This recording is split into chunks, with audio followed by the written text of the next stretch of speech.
জয় হিন্দ। আজকে আমরা পরিবেশ ও বিজ্ঞান বই থেকে চ্যাপ্টার 6 এর মানে জীবদেহের গঠন চ্যাপ্টারের দ্বিতীয় অংশ। আগের দিন আমরা প্রথম অংশ পড়েছি, আজকে আমরা দ্বিতীয় অংশ পড়ব। যারা দেখোনি তারা ওই প্রথম অংশটা দেখে নাও। এবারে আমরা দ্বিতীয় অংশ পড়ব। প্রথম অংশ আমরা শেষ করেছিলাম যে কোষের আকৃতিগুলো কিরকম হয়, কেউ ডিম্বাকার, গোলাকার ইত্যাদি সব বিভিন্ন আকৃতি দেখিয়েছিলাম। আজকে আমরা দেখি যে একটা কোষ আমরা কিভাবে পরিমাপ করব। তো একটা কোষকে পরিমাপ করতে গেলে আমরা তার একটা ইউনিট মানে একক লাগে। যেমন ধরো আমরা যদি বলি জল আনতে যাই, কতটা জল আনবো, কত লিটার জলকে মাপবো লিটার দিয়ে, বা কিছু জিনিসপত্র আনতে গেলে বাজার থেকে আমরা সেটা কিলোগ্রামে ওজন করি। তেমনি কোষকে আমরা মাপবো মাইক্রন বা অ্যাংস্ট্রম বা ন্যানোমিটার এই সমস্ত একক দিয়ে। ডিটেলসে আসছি। আমরা মিটার শুনেছি না? মিটার কাকে বলে? এই একটা স্কেল, এই স্কেলের এই যে ভাগটা এটা হচ্ছে 15 সেন্টিমিটার। 1 2 3 4 5 6 করে এটা 15 সেন্টিমিটার। এরকম 100 সেন্টিমিটারে হলো 1 মিটার। তাহলে যদি 1 মিটার হয়, এখান থেকে এটা 100 সেন্টিমিটার, এটা 0 ধরি, এটা 100 ধরি, তাহলে 100 সেন্টিমিটারে এটা হচ্ছে 1 মিটার। 1 মিটার সমান হচ্ছে 100 সেন্টিমিটার। সেন্টিমিটারে মাপলাম। এবারে আমরা এই মিটারকে যদি আমরা 1000 দিয়ে ভাগ করি, কত দিয়ে ভাগ করব? 1000 দিয়ে ভাগ করি, তাহলে যেটুকু দূরত্ব পাবো তাকে আমরা বলবো 1 মিলিমিটার।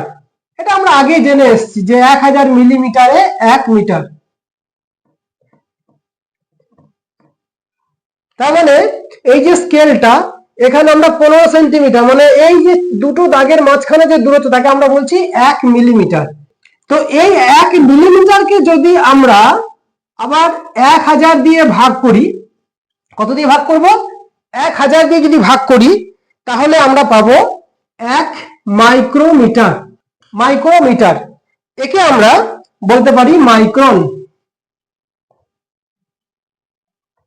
1 মাইক্রোমিটার বা মাইক্রন বলতে পারি, একে আমরা মাইক্রোমিটার এইভাবে লিখি।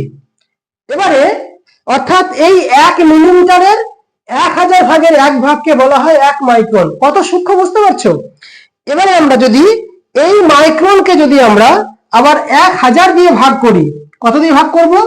1000 দিয়ে ভাগ করি, তাহলে যেটুকু ডিস্টেন্স পাবো, যেটুকু দূরত্ব পাবো সেটাকে আমরা বলবো 1 ন্যানোমিটার। আর এই ন্যানোমিটার বা 1 ন্যানোমিটার এনএম, আর এই 1 ন্যানোমিটারকে যদি আমরা ভাগ করি 10 দিয়ে, তখন যেটা পাবো সেটা হচ্ছে 1 অ্যাংস্ট্রম। অ্যাংস্ট্রম, একে আমরা এইভাবে এ লিখে মাথায় ফুটকে দিই। তো 1 অ্যাংস্ট্রম হচ্ছে ন্যানোমিটারে 10 ভাগের 1 ভাগকে বলছি আমরা 1 অ্যাংস্ট্রম। এটাই হচ্ছে আমাদের ভাগ। যদি কোনো বস্তুর আকার বলি 1 অ্যাংস্ট্রম, তার মানে সেটা কত সূক্ষ্ম, বুঝতে পারছো? তাহলে আমরা এই ক্ষুদ্র ক্ষুদ্র জীবগুলোকে মাপার জন্য অ্যাংস্ট্রম, ন্যানোমিটার, মাইক্রোমিটার বা মাইক্রন এই জিনিসগুলো ব্যবহার করি। অ্যাংস্ট্রম, ন্যানোমিটার এবং মাইক্রোমিটার। তাহলে সবচেয়ে ক্ষুদ্রতম হচ্ছে অ্যাংস্ট্রম, আর মিটার মানে মিলিমিটার থেকে মানে মিটার থেকে তো কত ভাগ বুঝতেই পারছো, 3। এই পর্যন্ত। এবার আমরা পরবর্তী আলোচনা। আমাদের মনে একটা প্রশ্ন আসতেই পারে, স্যার পৃথিবীর সবচেয়ে বড় কোষ কি? বড় মানে আকারে বড় না লম্বায় বড়? আকারে বড়। ভিক্টোরিয়া মেমোরিয়াল আকারে বড়, মনুমেন্ট লম্বায় বড়। সেরকম আকারে সবচেয়ে বড় কোষ হচ্ছে উট পাখির ডিম। কি নাম বললাম? উট পাখির ডিম সবচেয়ে আকারে বড়। আকারে বড়। আর লম্বায় বড় কি? লম্বায় বড়, এটা আকারে বড়।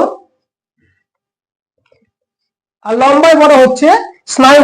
অর্থাৎ দীর্ঘতম কোষ হচ্ছে স্নায়ু কোষ, আর বৃহত্তম কোষ হচ্ছে উট পাখির ডিম। তেমনি ছোট কোষ কোনটা হবে? ক্ষুদ্রতম কোষ হচ্ছে মাইকোপ্লাজমা। কি নাম বললাম? মাইকোপ্লাজমা। সবচেয়ে ক্ষুদ্রতম কোষের নাম হচ্ছে মাইকোপ্লাজমা। তাহলে বৃহত্তম কোষ হচ্ছে উট পাখির ডিম, ক্ষুদ্রতম কোষ হচ্ছে মাইকোপ্লাজমা, আর দীর্ঘতম কোষ হচ্ছে, লম্বায় বড় বা দীর্ঘতম কোষ হচ্ছে স্নায়ু কোষ। মনে থাকবে এগুলো। এবারে বলি আমাদের মানব দেহের সবচেয়ে বড় কোষ কি আর সবচেয়ে ছোট কোষ কি, সবচেয়ে লম্বা কোষ কি? মানব দেহের সবচেয়ে বড় কোষ হচ্ছে, এবার মানব দেহের ক্ষেত্রে বলি, মানব দেহের সবচেয়ে বড় কোষ হচ্ছে ওভাম। স্ত্রী দেহে থাকে হচ্ছে ওভাম, সেটা হচ্ছে সবচেয়ে বড় কোষ। আর ক্ষুদ্রতম কোষ হচ্ছে স্পার্ম বা শুক্রাণু। আর ক্ষুদ্রতম কোষ হচ্ছে শুক্রাণু বা স্পার্ম। আর দীর্ঘতম কোষ হচ্ছে স্নায়ু কোষ বা কোষ। ক্লিয়ার এই পর্যন্ত? তাহলে মানব দেহের বৃহত্তম কোষ হচ্ছে ওভাম, ক্ষুদ্রতম কোষ হচ্ছে শুক্রাণু, আর দীর্ঘতম কোষ হচ্ছে স্নায়ু কোষ। এমনি জীবদেহের মধ্যে সবচেয়ে আকারে বড় হচ্ছে উট পাখির ডিম, আকারে ছোট হচ্ছে মাইক্রোপ্লাজমা, আর দীর্ঘতম কোষ হচ্ছে স্নায়ু কোষ। একটু উদাহরণগুলো মনে রাখবে, এগুলো পরে কিন্তু পরীক্ষাতে। এরপর আমরা পড়ব কোষের গঠন। কোষের গঠন কেমন দেখি আমরা, কোষ কেমন দেখতে পড়বো আমরা কোষের গঠন। প্রত্যেকে নিশ্চয়ই খাতা কলম নিয়ে বসেছো, না হলে একটু ভিডিওটাকে পজ করো এবং খাতা কলমটা নিয়ে বসো, তাহলে জিনিসটা আরো ক্লিয়ার হবে। কোষের গঠন যখন দেখবো আমরা, কোষের মধ্যে আমরা দেখবো দুটো পার্ট আছে বা দুটো অংশ আছে। একটা হচ্ছে কোষের বাইরের অংশ, যেটা বলা হয় আবরক। আবরক, কোষের আবরক বা কোষ আবরক আমরা বলছি। আর যেটা ভেতরের অংশ তাকে আমরা বলছি প্রোটোপ্লাজম। কি বলছি? প্রোটোপ্লাজম। তাহলে বাইরের অংশ হচ্ছে আবরক, ভেতরের অংশ হচ্ছে প্রোটোপ্লাজম। এটা হচ্ছে আবরক দাঁড়াচ্ছে, আর ভেতরে যা আছে সব আমরা বলছি প্রোটোপ্লাজম।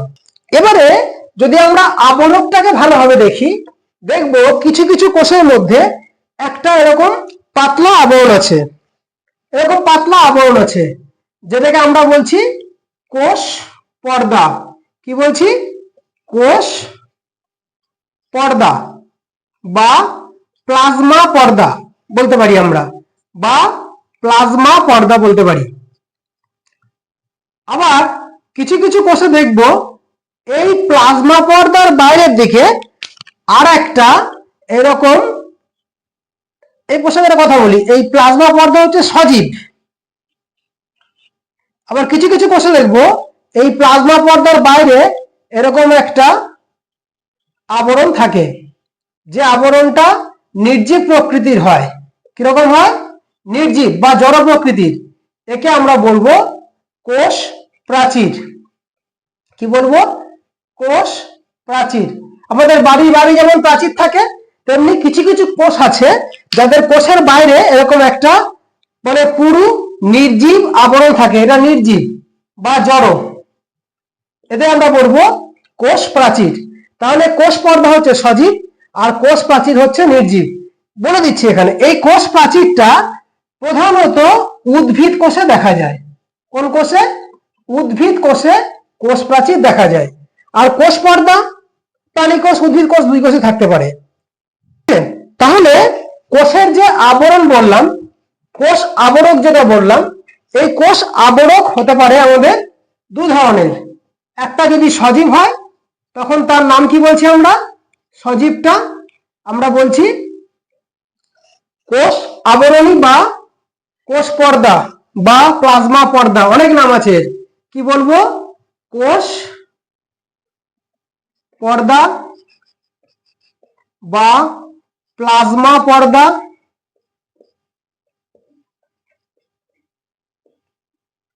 বা কোষ আবরণী।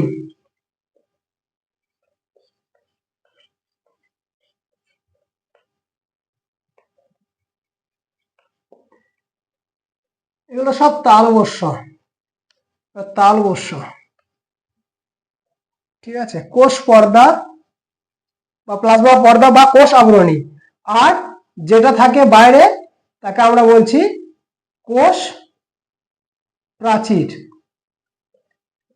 তাকে আমরা বলছি কোষ প্রাচীর। এটা হচ্ছে জড় বা নির্জীব, আর এটা হচ্ছে সজীব।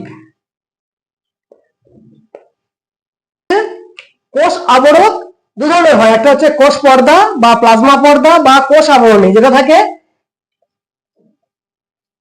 প্রাণী উদ্ভিদ উভয় কোষই থাকে। আর যেটা আমার কোষ প্রাচীর, সেটা নির্জীব প্রকৃতির হয়, সেটা একমাত্র উদ্ভিদ কোষে দেখা যায়। এবারে চলে আসি প্রোটোপ্লাজম। তো যদি আমরা দেখি কোষের গঠন, এই কোষের আবরণ বা কোষ আবরণীর ভেতরে যে অংশটা পুরো থাকে তাকে আমরা বলছি প্রোটোপ্লাজম। তাহলে বলতে পারি, সংজ্ঞা যদি বলি, কোষ আবরক দ্বারা বেষ্টিত কোষের যে অংশ তাকে আমরা বলতে পারি প্রোটোপ্লাজম। লিখে নিই, কোষ আবরক দ্বারা আবৃত কোষের ভেতরের যে অংশ তাকে আমরা বলতে পারি প্রোটোপ্লাজম। প্লাজমা কথার মানে হচ্ছে রস, জলীয় অংশ। প্রোটোপ্লাজম তাকে আমরা বলছি প্রোটোপ্লাজম, মানে কোষ আবরক দ্বারা আবৃত এবং কোষের ভেতরের যে অংশ থাকে তাকে আমরা বলছি প্রোটোপ্লাজম।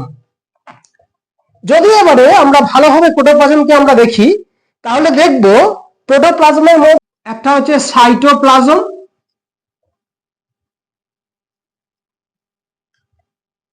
একটা হচ্ছে কোষ গহ্বর, আর হচ্ছে কোষ অঙ্গাণু। মাথায় ঢুকলো তিনটে জিনিস, একটা হচ্ছে সাইটোপ্লাজম, একটা হচ্ছে কোষ গহ্বর, আর একটা হচ্ছে কোষ অঙ্গাণু। সাইটো কথা মানে হচ্ছে সেল বা কোষ। সাইটোপ্লাজম কোষের মধ্যে অবস্থিত যে জলীয় অংশটা, প্লাজম মানে জলীয় অংশ বলেছি, তো কোষের মধ্যে অবস্থিত যে জলীয় অংশ তাকে আমরা বলছি সাইটোপ্লাজম। এরপরে কিছু কিছু জায়গা আছে যে জায়গাতে ফাঁকা থাকে, যে জায়গাটা গহ্বর মানে কোষের মধ্যে যে শূন্য স্থানগুলো দেখতে পাই তাকে আমরা বলতে পারি কোষ গহ্বর। আর সাইটোপ্লাজমের মধ্যে যে অঙ্গাণুগুলো ভেসে থাকে, আমরা যেমন দেখতে পাই সমুদ্রের পাড়ে গেলে দেখতে পাই সমুদ্রের মধ্যে অনেক লঞ্চ, জাহাজ এসব ভেসে আছে, সেইগুলো যেমন দেখতে পাই, তেমনি এই সাইটোপ্লাজমের মধ্যে যে অঙ্গাণুগুলো ভেসে থাকে তাদের আমরা বলতে পারি কোষ অঙ্গাণু। এই কোষ অঙ্গাণু হতে পারে দু ধরনের। কোষ অঙ্গাণু আমরা ডিভাইড করছি দুভাগে। কিভাবে ভাগ করছি? একটা হচ্ছে পর্দাবিহীন আর একটা হচ্ছে পর্দাযুক্ত।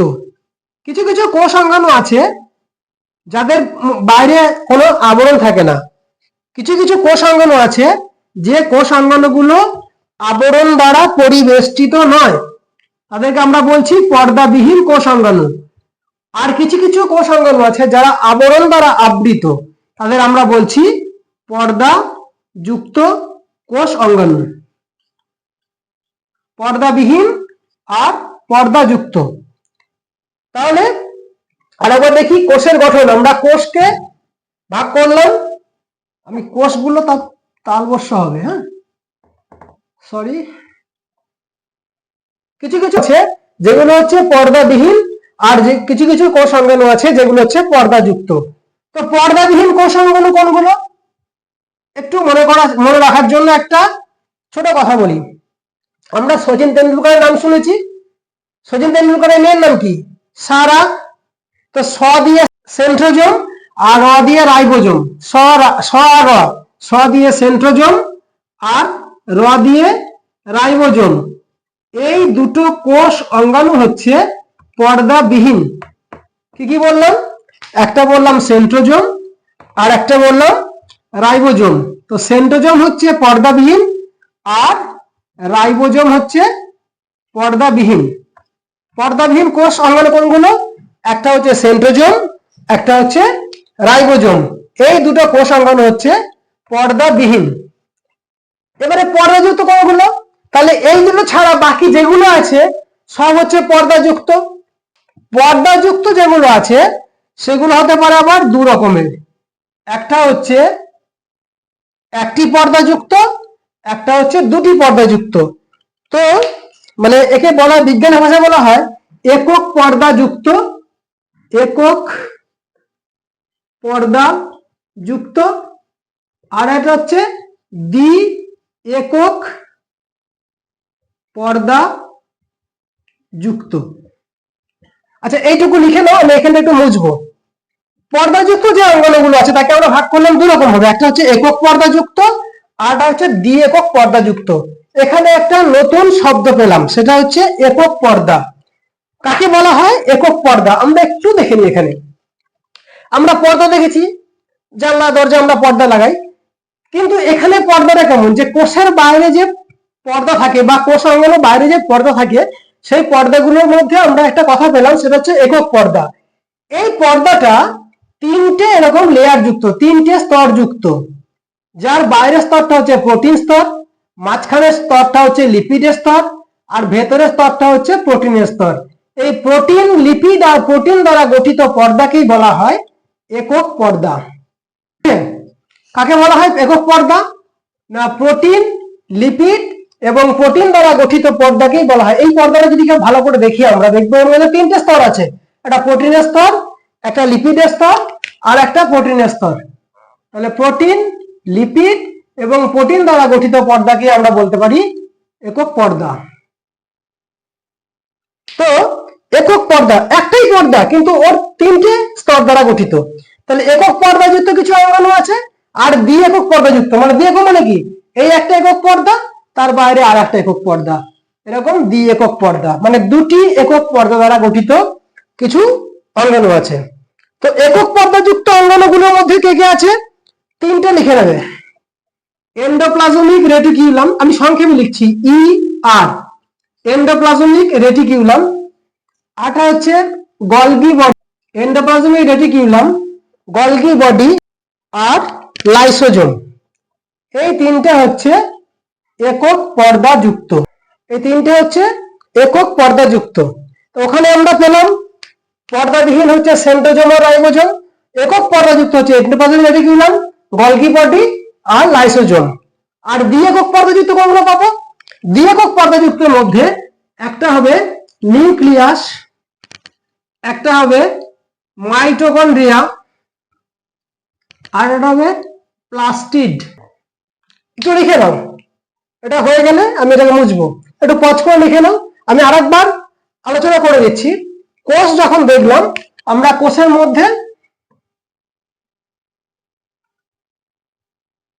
কোষ এর দুটো অংশ, একটা বাইরে হচ্ছে আবরক, কোষ আবরক, আর ভেতরেটা হচ্ছে প্রোটোপ্লাজম।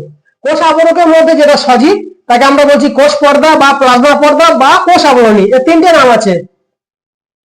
কতগুলো? তিনটে নাম, কোষ পর্দা বা প্লাজমা পর্দা বা কোষ আবরণী। আর যেটা নির্জীব, সাধারণত প্রাণী উদ্ভিদ কোষে দেখা যায়, সেটা হচ্ছে কোষ প্রাচীর। আর প্রোটোপ্লাজমের মধ্যে আমরা দেখতে পাই তিনটে জিনিস, একটা সাইটোপ্লাজম, একটা কোষ গহ্বর, আর একটা হচ্ছে কোষ অঙ্গাণু। সাইটোপ্লাজম কি? Cyto means cell, plasma means মানে লিকুইড, জলীয় অংশ। মানে কোষের মধ্যে যে জলীয় অংশ তাকে আমরা বলছি সাইটোপ্লাজম। আর সাইটোপ্লাজম ছাড়া, সাইটোপ্লাজম বিহীন যে অংশ তাকে আমরা বলছি কোষ গহ্বর। আর সাইটোপ্লাজমের মধ্যে ভাসমান যে অঙ্গাণুগুলো তাদের আমরা বলতে পারি কোষ অঙ্গাণু। এই কোষ অঙ্গাণু হতে পারে দু ধরনের, একটা পর্দাবিহীন, একটা পর্দাযুক্ত। পর্দাবিহীন কোনটা? সেন্ট্রোজোম আর রাইবোজোম। মনে রাখতে বলেছি, সচিন তেন্ডুলকরের মেয়ের নাম সারা তেন্ডুলকর, সারা, সেন্ট্রোজোম আর রাইবোজোম, এটা হচ্ছে পর্দাবিহীন। আর পর্দাযুক্ত যদি হয় তাহলে দুটো, একটা হচ্ছে একক পর্দাযুক্ত, একটা হচ্ছে দ্বি-একক পর্দাযুক্ত। কেউ জামা পরে আছে, জামার উপর সোয়েটার পরে আছে, কেউ শুধু জামা পরে আছে। কে শুধু জামা পরে আছে? Golgi body, endoplasmic reticulum, lysosome. আর দ্বি-একক পর্দাযুক্ত কোনগুলো, মানে জামার উপরে সোয়েটার আছে কোনগুলো? একটা হচ্ছে নিউক্লিয়াস, একটা হচ্ছে মাইটোকন্ড্রিয়া, একটা হচ্ছে প্লাস্টিড। তাহলে কোষ অঙ্গাণুগুলো ক্লিয়ার করতে পারলাম। এবারে আমি ডিটেলসে আসবো পরে, সেটার জন্য আমরা পরবর্তী ক্লাসের জন্য ওয়েট করব। আজকে এই পর্যন্ত থাক। সকলে ভালো থেকো। জয় হিন্দ।